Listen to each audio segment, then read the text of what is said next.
et moi c'est Avougou Luc.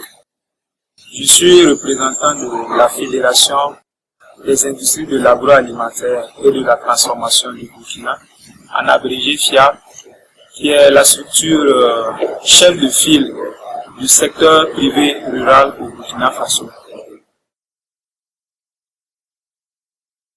Cet atelier qui vise la promotion de la résilience à travers la lutte contre les changements climatiques est une bonne chose que nous, au niveau du secteur privé, nous trouvons qu'il est louable et que nous devons accompagner.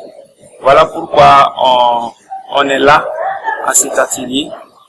Également, dire que l'atelier qui a commencé depuis hier nous apprend beaucoup de choses. Donc, c'est un partage que nous allons restituer fidèlement à nos membres parce que, bon, comme vous le savez, c'est une représentation. Tout le monde ne peut pas être là, voilà.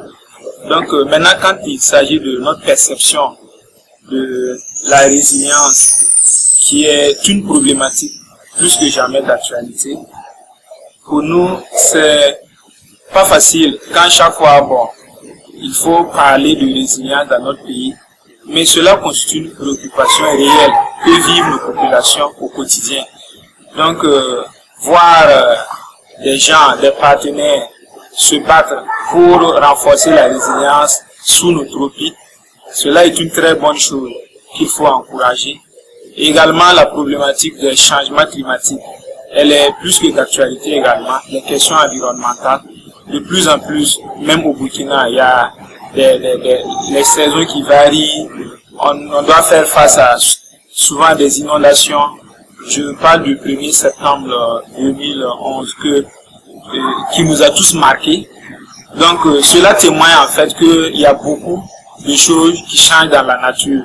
L'avancée du désert également. Donc cela fait que la problématique du changement climatique ne peut pas passer inaperçu. Voilà. Donc à notre niveau également, tout projet qui vise, n'est-ce pas, à nous aider à renforcer, n'est-ce pas, les capacités naturelles pour faire face à ces changements-là est toujours le bienvenu.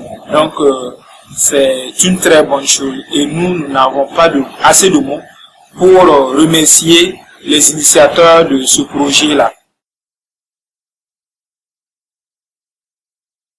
Notre problème au niveau du secteur privé, c'est de pouvoir vulgariser les résultats de ces recherches, mais surtout de pouvoir en profiter. Ça veut dire que ces résultats-là puissent être mis en application. Et cela souvent pose problème, même si, bon, on peut le dire ainsi, le secteur privé n'est pas tellement dépendant de l'État, mais nous avons besoin quand même d'un accompagnement souvent pour pouvoir mettre en application les résultats de ces recherches-là dont nous bénéficions le plus souvent. Mais déjà, le fait est que de recevoir même les résultats de ces genres de recherches-là, ça c'est déjà une très bonne chose. Mais nous voulons aller au-delà pour pouvoir exploiter, n'est-ce pas, convenablement ces recherches-là sur le terrain. Cela serait une très bonne chose pour nos populations et surtout pour nos entreprises dans le secteur privé. Le secteur privé constitue un maillon. Vous ne pouvez pas réaliser un tel projet sans également impliquer ces genres d'acteurs. Donc, les membres de ce secteur-là ont leur rôle à jouer également dans ce projet. Donc, leur contribution, c'est quoi? C'est déjà le changement des habitudes. Ça veut dire que si un tel projet arrivait à nous trouver des résultats probants qui montrent qu'il faut aller dans tel sens et non dans tel sens, ces résultats-là peuvent être exploités dans les entreprises, par exemple.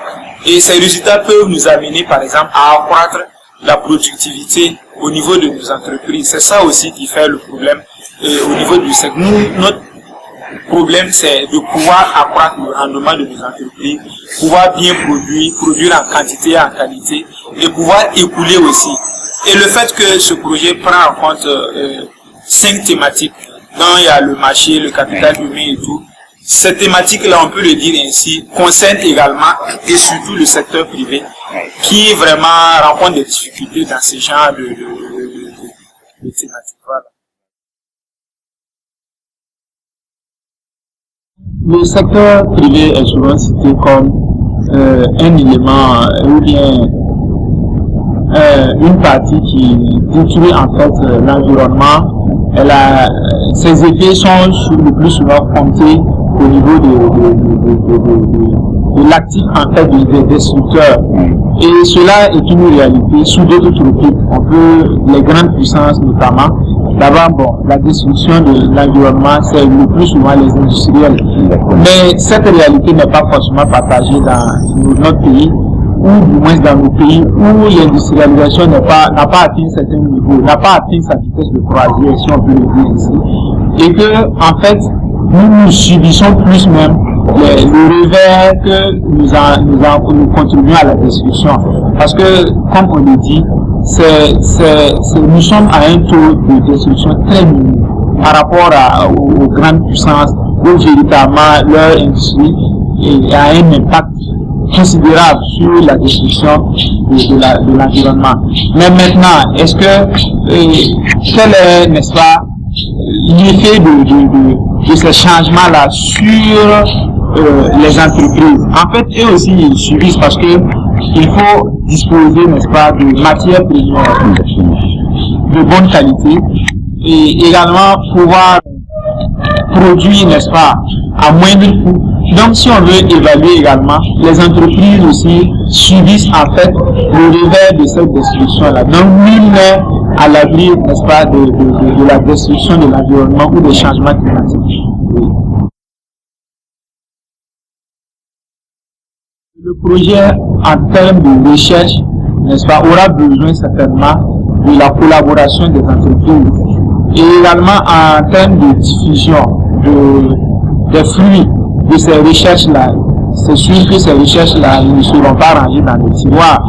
Il faut les mettre en application. Donc, il faut inéluctablement faire participer les acteurs tels que ceux du secteur privé, qui sont le plus souvent pris comme ceux qui détruisent. Donc, s'il y a des études qui sont fiables et qui peuvent mieux les renseigner, qui peuvent aussi donner des solutions, d'autres opportunités à ces membres-là, je pense qu'ils pourraient nuire moins, en fait, si on peut le dire ici, excusez-moi, mais du moins, ils vont réduire considérablement leur impact sur la destruction de l'environnement. Donc, je pense que le projet est tout à fait le bienvenu, il n'y a pas de problème, mais le souci c'est de pouvoir être en collaboration. Il ne faut pas laisser certains acteurs à côté, il faut vraiment les impliquer. Et cette implication-là, c'est à travers le partage des flux de recherche. On écoute certains chercheurs, c'est effrayant que du jour au lendemain, bon, on peut se retrouver tous dans un autre monde. Ça veut dire que le monde sera invivable. Et cela n'est pas une très bonne chose pour nous, vu que nous avons hérité d'un monde où il était encore vivable. Donc nous devons tout faire pour que, même si un jour nous ne sommes pas là, que la Terre reste encore un lieu où il fait beau vivre. Donc nous devons travailler tous, n'est-ce pas, à faire reculer l'impact des changements climatiques, parce que déjà nous en sommes victimes et nous devons conjuguer les efforts sur ce. C'est pas la peine que, bon, les pays du Nord, soit de leur côté, les pays du Sud de leur côté, que les gens essaient d'unir leurs efforts, d'aller dans le même sens, et c'est sûr que, bon, on pourra peut-être réduire, n'est-ce pas, les effets néfastes des changements.